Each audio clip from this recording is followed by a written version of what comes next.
میره که ثابت توپ بشه. مهدی ترابی فرصت برای تراکتور، موقعیت خوب چه خواهد شد؟ هاشم نژاد تو سر توپ ضربه بالا میزنه.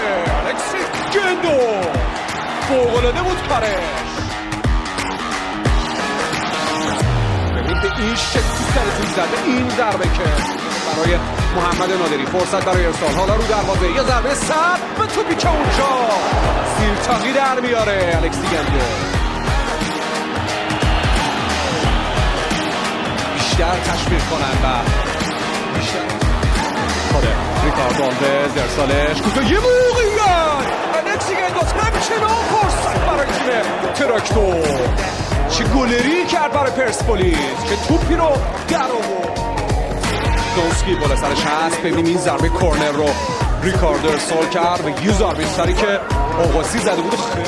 حالا ارسال توسط ایگور داخل محوطه جریمه. سر اول با پرسپولیس و پشت محوطه ترابی ضربه رو میزنه و در ریباند هم کسی حضور نداره. ترابی زده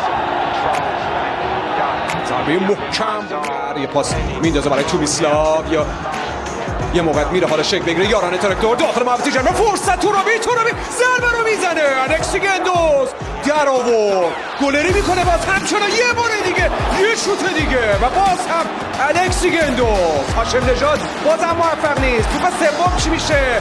تا سه نشه بازی نشه یه ضربه ریکاردو آلوز. چه بازی شد نیمه دوم.